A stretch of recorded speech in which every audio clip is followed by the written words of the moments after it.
আজকের সারা দিনে যারা এক ওয়াক্ত নামাজ পড়ো নাই, হায় মুসলমানের সন্তান, কেমনে পারলা? তুমি কি মরবা না?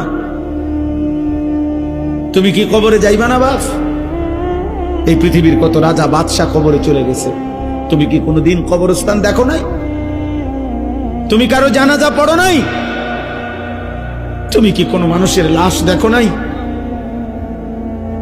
আমি 5 দিন আগে আমার জ্যাঠার সাথে কথা বলে আসছি, বাড়িতে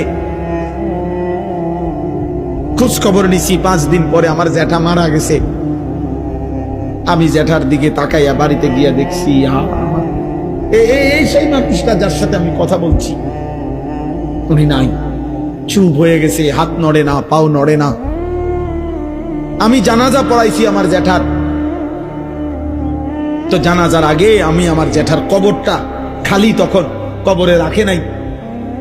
আমি কবরের দিকে তাকাইয়া অনেকক্ষণ 8-10 মিনিট হইব, আমার বাবার কবরের পাশে আমার জ্যাঠার কবর। আমার আব্বা আগে ইন্তেকাল করছে। আমার জ্যাঠার কবরের দিকে তাকাইয়া অনেকক্ষণ খালি কবরের দিকে তাকাইয়া ছিলাম। তাকাইয়া আমার মনে হইল কবর যেন আমারে ডাক দিয়ে বলছে, আনিস, আমার কাছ থেকে 1 মুঠ মাটি দিছিলাম আমি তোমার জ্যাঠারে বানাইবার জন্য, আজ আমার মাটি আমি ফেরত নিলাম। ওয়াফিহা নুঈদুকা, নওজোয়ান, তোমার মাটি মাটির কাছে ফেরত চলে যাবে। তুমি মাটি ছাড়া আর কিছু না। তোমার এই চোখ, নাক, কান, হাত, পাও, হ্যাঁ, এটা চোখ, নাক, কান, মাটি, মাটি, ওই মাটির টুকরা। ওয়ালাকাদ খালাকনাল ইনসানা মিন সুলালাতিন মিন তিন।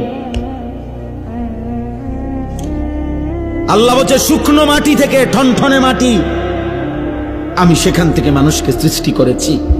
তুমি মাটির একটা টুকরা ছাড়া আর কিছু। আর মাটির এক টুকরা এত অহংকার করা এত বড় মালিকের সামনে সাজে না রে বাপ, উচিত না, উচিত।